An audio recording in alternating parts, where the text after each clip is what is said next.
This is a clip from Beyond Classified.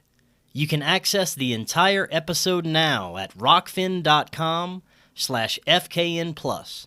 Taking stuff that has like originally a negative connotation and flipping it around. And there's so much of this in our reality that's been inverted to where it's really beautiful, positive things that have been inverted so that we think they're horrible and negative to keep us looking down the wrong path and not being enlightened like we should. And one of those things is the black cube symbolism people think of, being assimilated by the Borg, black cube of Saturn, Saturnian death cult, being assimilated, the black cube of Mecca, all these things that, have generally a negative connotation to them.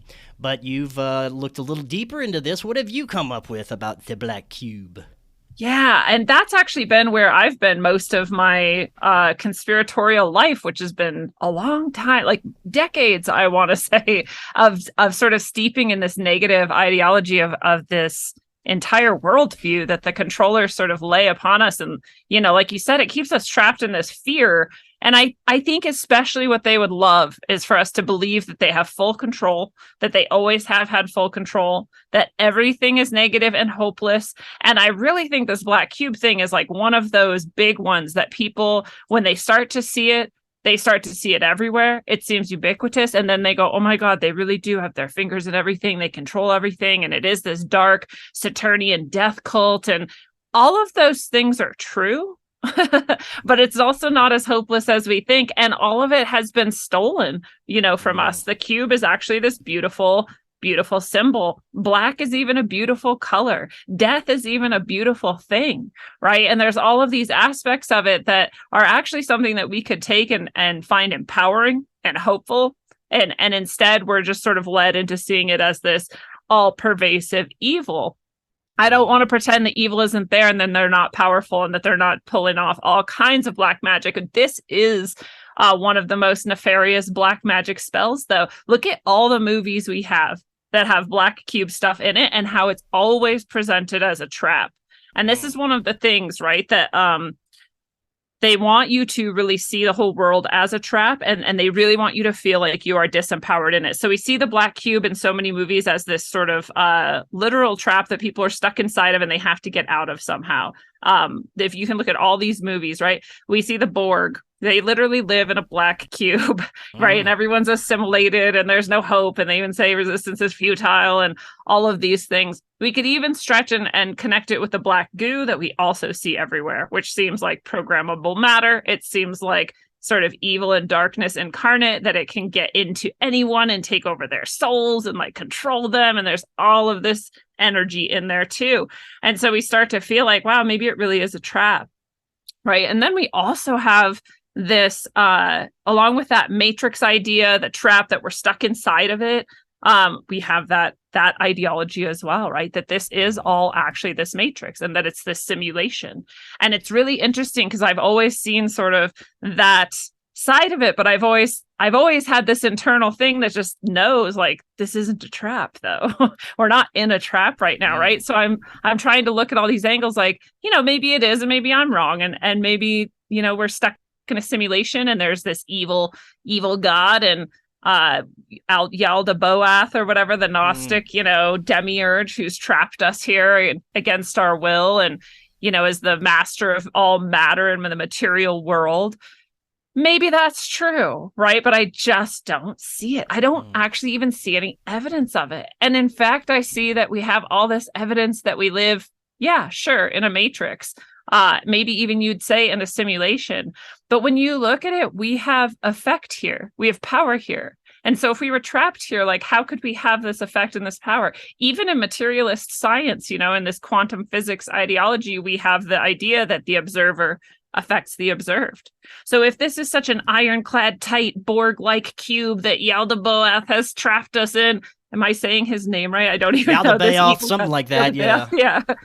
Has trapped us in here, then why would we be able to affect things just with our observation? Not even meaning to necessarily. And then imagine if we meant to, And this is why they want us stuck in fear, right? This is why they want us to see it as this black cube. This is why they want us to project out that we're trapped and that it's hopeless. And this is why they have it everywhere. You have the black cube. They've built like giant ones and they've plopped it down in these cities around the world. And they have it as their literal logos. There's like black cube, black rock, black stone, right? Yeah. Mecca has it built into it.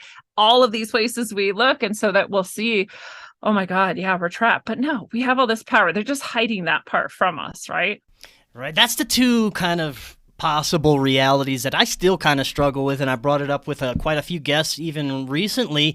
Is this what our reality? Is this for us? Did we, is this just for our consciousness evolution, our development, our spiritual development, or has something kind of hijacked it to keep us? To make it harder to get out into our pure consciousness and to have these revelations and spiritual growth. I don't know. I mean, I can see it kind of from both angles, but I look more towards, yes, we created this for us. We have this dualistic reality where we're not going to learn anything. We're not going to grow if it's all just love and light all the time. So there has to be some of these things that probably were put here for us, by us, to enhance our consciousness and help us grow spiritually, maybe. Yeah. And I really think it's both, right? There is this parasite class. There is this evil in the world, this whatever this is. I really think it's just humans too. It's just humans can be anything we want. And so we can do that. I don't think it's this all powerful outside force that, again, has trapped us. So I think that's true. That is happening here, and it does feel like it's complete and total, but this is also a place made for us. And we are also incredibly powerful spiritual beings. And those things do, whether they mean to or not, push us towards remembering that and living that and adapting to that and adopting that spiritual growth and that empowerment, which is beautiful. And this place we're in is the material world.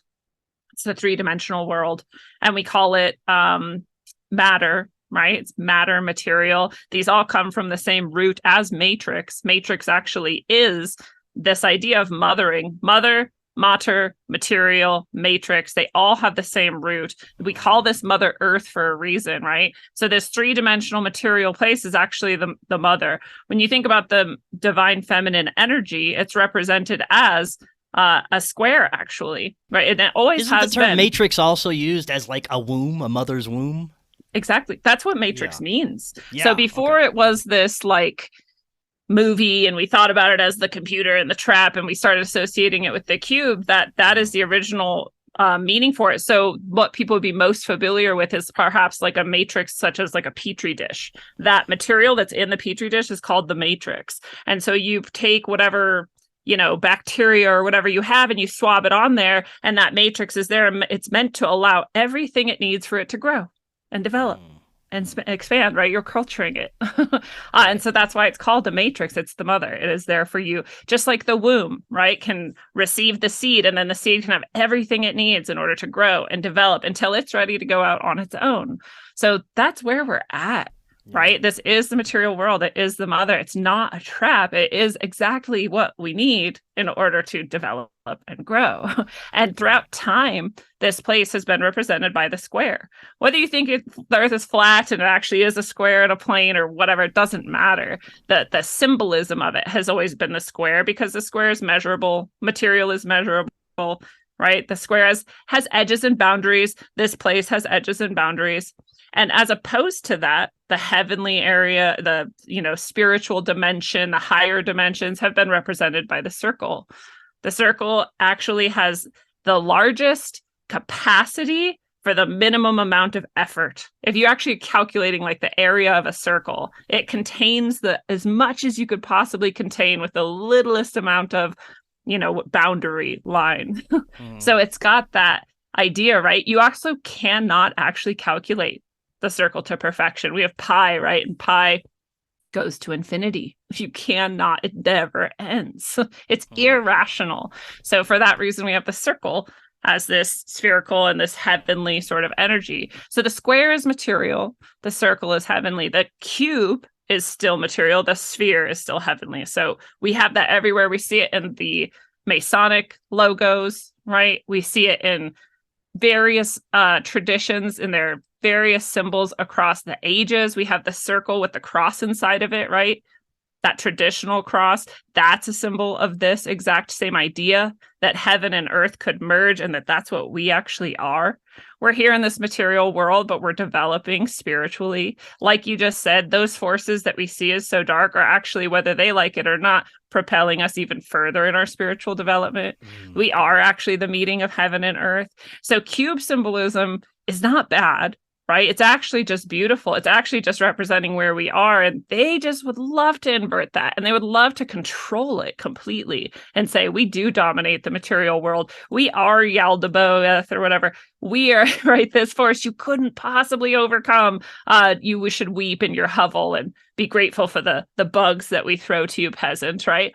Right? Yeah. Instead, we're actually supposed to remember heaven exists, the spirit world exists, and we are that, and sort of be the sphere within this material place. That's what they don't want. That's where we're the most powerful, and that's where they have the least control over us. And so the cube itself actually like contains some of these hints of how beyond what we've already mentioned of like how beautiful this place actually is.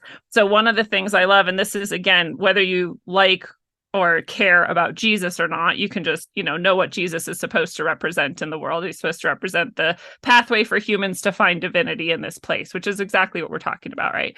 And so the cube, if you unroll it, right, it has all these sides, all these planes. I think it has 6 of them, but I can't remember. But if you unroll the sphere or the cube, it actually makes a cross. A lot of people may have seen this sort of in a GIF or something, right? All the planes kind of roll out and it makes the perfect cross.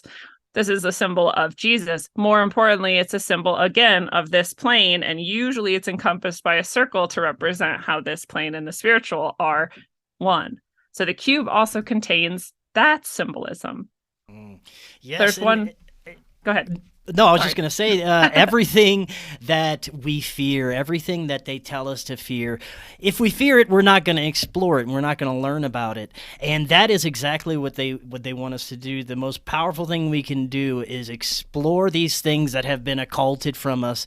And we gain power from it by exploring it and learning about it. And the more we learn about it, the more we realize this isn't anything to fear, actually. It actually gives us power.